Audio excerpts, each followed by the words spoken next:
Hello दोस्तों। English में full confidence के साथ बात करना चाहते हैं तो आज हम टेंसेस यानी काल की दुनिया में डाइव करने वाले हैं, जो कि एकदम क्लियर कम्युनिकेशन की असली बुनियाद है। तो सबसे पहला सवाल, आखिर टेंसेस इतने जरूरी क्यों हैं? ये बस ग्रामर के कुछ रूल्स ही तो हैं, है ना? ये उससे कहीं ज्यादा हैं। ये आपकी बातों को सही टाइम और सही कॉन्टेक्स्ट देते हैं। बिल्कुल सही। टेंसेस के बिना हमारी बातें बेमतलब हो सकती हैं। सोचिए, आपको कहना है मैं कल बाजार जाऊंगा, यानी I will go to the market tomorrow. लेकिन गलती से आपने कह दिया I went to the market tomorrow. पूरा मतलब ही बदल गया ना। बस टेंस ही वो जादू है जो सही मतलब का ताला खोलता है। ठीक है, तो चलिए इस सफर को शुरू करते हैं। हमारा पहला स्टॉप है प्रेजेंट टेंस। इसका यूज हम उन कामों के लिए करते हैं जो या तो अभी हो रहे हैं या फिर रोज होते हैं। सबसे पहले है सिंपल प्रेजेंट टेंस। इसका स्ट्रक्चर देखिए, सब्जेक्ट, उसके बाद वर्ब की फर्स्ट फॉर्म और आखिर में ऑब्जेक्ट। एग्जाम्पल है आई गो टू स्कूल। यहां आई हो गया सब्जेक्ट, गो हो गया वर्ब और स्कूल है ऑब्जेक्ट। एकदम आसान है ना? अब अगर कोई काम अभी इसी वक्त चल रहा है तो हम उसे यूज करते हैं प्रेजेंट कंटिन्यूअस। सेंटेंस है ही इज प्लेइंग फुटबॉल, मतलब वो अभी फुटबॉल खेल रहा है, काम अभी हो रहा है। यहां ही सब्जेक्ट है, इज हमारा हेल्पिंग वर्ब है और वर्ब प्ले के साथ आईएनजी लगा है, जो दिखाता है कि एक्शन कंटिन्यूअस है।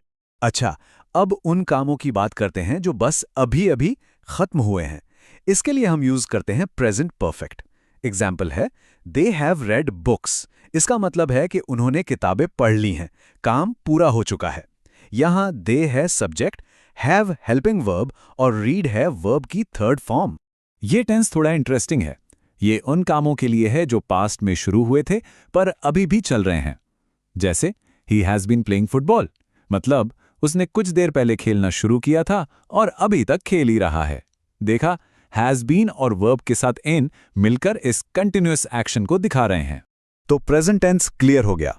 अब चलिए टाइम मशीन में बैठते हैं और चलते हैं थोड़ा पीछे, यानी पास्ट टेंस में। बात करेंगे उन कामों की जो पहले ही हो चुके हैं। सिंपल पास्ट में एक ही रूल याद रखिए, हमेशा वर्ब की सेकेंड फॉर्म यूज होती है। जैसे आई वेंट टू स्कूल। यहां वेंट जो है वो गो की सेकेंड फॉर्म है, जिससे पता चलता है कि स्कूल जाने का काम पास्ट में हुआ था। यह टेंस बताता है कि पास्ट में किसी खास टाइम पर कोई काम चल रहा था। जैसे I was going to school, मतलब जब किसी ने देखा या कोई और घटना हुई तब मैं स्कूल जाने के प्रोसेस में था, काम पास्ट में चल रहा था। ओके, ये थोड़ा सा एडवांस्ड है, ध्यान से सुनिए। इसका यूज तब होता है जब पास्ट में एक काम दूसरे काम के होने से पहले ही पूरा हो गया था। इस एग्जाम्पल में देखिए, द पेशेंट हैड डाइड, मतलब मरीज की मौत पहले हुई, बिफोर द डॉक्टर रीच्ड, यानी डॉक्टर के पहुंचने से। ये टेंस पास्ट की दो घटनाओं को जोड़ता है, पर एक ट्विस्ट के साथ। जब एल्फ्रेड ने ज्वाइन किया, उससे पहले रॉबिन वहां 5 साल से काम कर रहा था। देखिए, हैड बीन वर्किंग ये दिखा रहा है कि एक लंबा एक्शन चल रहा था जो दूसरी घटना होने पर खत्म हुआ। तो आज की बात हो गई बीते हुए कल की भी, अब बारी है आने वाले कल की। चलिए एक्सप्लोर करते हैं हमारा तीसरा स्टॉप, फ्यूचर टेंस। फ्यूचर की सीधी सादी बातों या प्रेडिक्शंस के लिए हम बस विल के साथ वर्ब की फर्स्ट फॉर्म यूज करते हैं। जैसे our school will win the competition.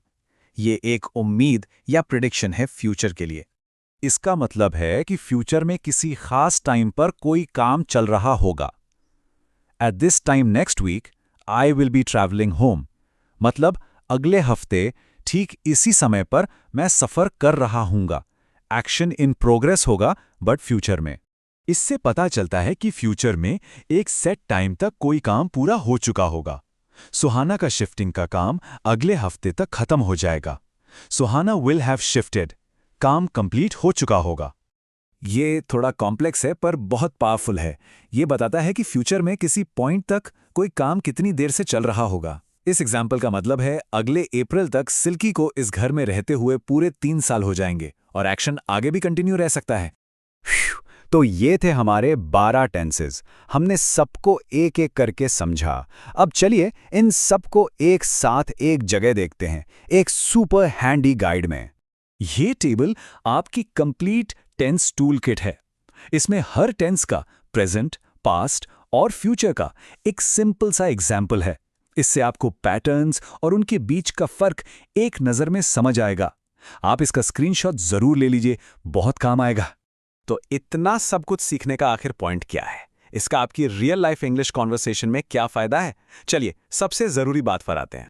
सबसे बड़ा टेक अवे ये है कि टेंसेस पर मास्टरी होने से आपकी बातों में जबरदस्त क्लैरिटी आती है। लोग आपके विचारों को, उनके टाइम को और घटनाओं के सीक्वेंस को बिल्कुल सही सही समझ पाते हैं। ये आपकी कम्युनिकेशन का असली सुपर पावर है। तो अब जब आपके पास ये पूरी टूल किट है, अगला स्टेप है प्रैक्टिस। अब आपका काम है इन 12 टेंसेस में से कोई एक टेंस चूज कीजिए और उसका यूज करके कमेंट सेक्शन में एक सेंटेंस लिखिए। चलिए एक दूसरे से सीखते हैं और साथ में अपनी इंग्लिश को बेहतर बनाते हैं।